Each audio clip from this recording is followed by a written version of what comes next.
Hey, we're Saints. Father Chris here. Welcome to our crucifixion live stream. Glad to have you with us. Today, during Marriage Week, we're going to talk about the in-laws.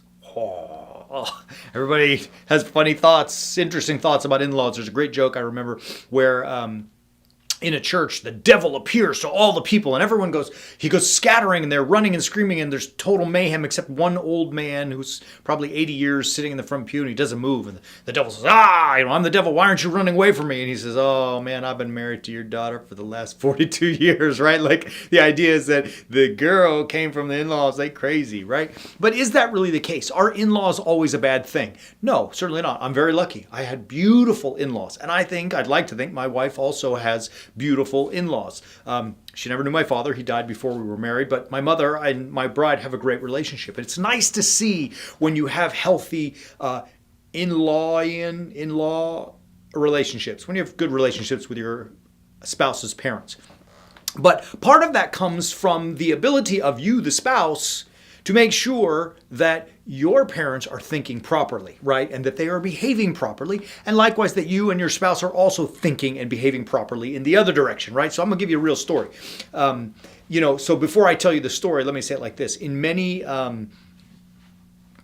cultural families, many ethnicities, particularly the husband's parents consider the bride, the wife, to be just a piece in the puzzle and not a piece in his puzzle. But because he is their son, she becomes a piece in their puzzle, right? You may be familiar with this, and some people who are watching may say, yeah, I know exactly what you're talking about. And then all of a sudden, the son's wife, and it happens the other way too, the wife's wife, the daughter's husband, tend to become just pieces in the puzzle, and there's a lot of tension and friction, right? And it's a sad thing because you're probably all beautiful people as in-laws and as outlaws and all the rest of it,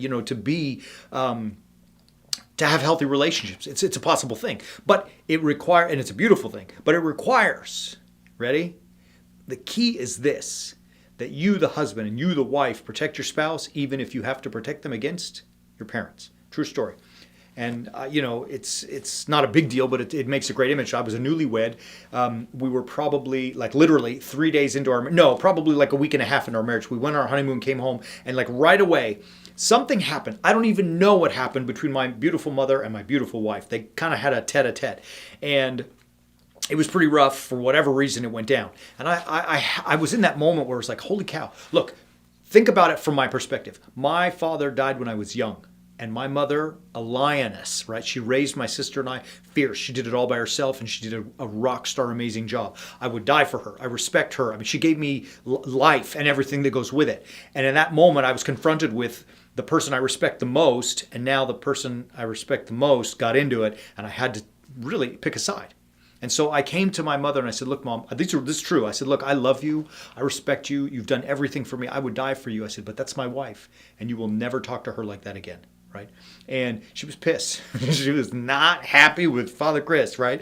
So we left the house that day and went away. We gave some space to cool off, and eventually they worked it out. But you got to imagine it from her perspective, right? Like, my mother was the only woman in my life, right? I mean, she gave birth to me, and she was the only woman that was in my life. And then all of a sudden, when my father died, she became both parents. Do you understand? Like, that reference was that she was that guiding force. Now all of a sudden, here comes this other woman, my bride, who is now woman number one in my life, right? And you could see how there would be dissonance inside my mom's head with this whole idea of even subconsciously, I'm relegated to a secondary position now, right? You could imagine that. And maybe you've experienced that. Maybe you've done that yourself, right? Maybe you've been that person. So you could see that it was difficult.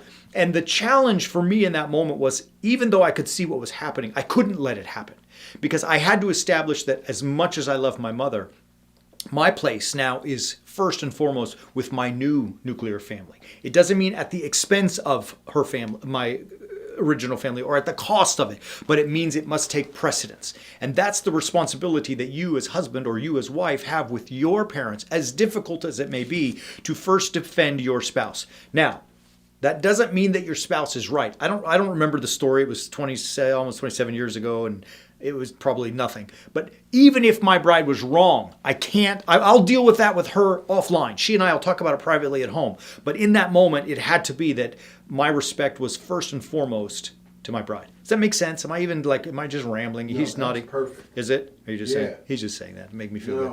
It's a good image. It's a good image. All right. But I feel compelled because the key thing, brothers and sisters, as we are striving to be crucifixional in our own lives and particularly in our own marriages, we cannot ever let that moment pass where we are not taking care and protecting our spouse, even at the cost of, not cost, even in front of or against our parents. Look, I'll end here because that even goes further. Here's the flip side. Even with our children. Right? I've told you this story before. There was a day where my beautiful girls were like 6 and 4 years old and they were fighting with their mother. And I always tease my bride, I told you yesterday I'm Lebanese. I think like an old Arab sheikh. That's how my head works. And she's a beautiful American. She's Lebanese too, but she's an American girl and she's how she thinks. And I'm like watching, giggling. I'm like, let's see how my American wife handles the girls picking on her. And so at some point I just had enough. It wasn't working. She wasn't winning. I said, hey, sit down. Right? So I yelled at the girls. They sit on the couch. And I looked at them and I said, who is that woman? And they both said, Mama. I said, that's not your mother.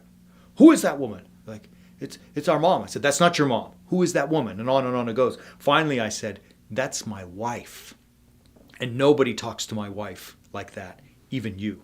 Right? So the girls got it. My little one, as they walk away, I love this story. She walks up crying, Baba, I'm sorry I talked to mom. I mean your wife, like that, right? But it tells me she got it. So it's my duty, my responsibility to protect her, even from my children, let alone my parents, your parents, all of it. Like at no point can we ever let someone else transgress the sanctity, the dignity, the respect of our spouse. If you do it, it doesn't mean they're perfect. I'm certainly not. Deal with it at home, behind closed doors. But publicly, if you do that, you will see the blossoming, the burgeoning of your relationship. I promise you that. But it requires that you are crucifixional and strong enough to take that risk and face that fear and get it done. Love you. We'll be back tomorrow. As always, keep walking on the way of the warrior saint.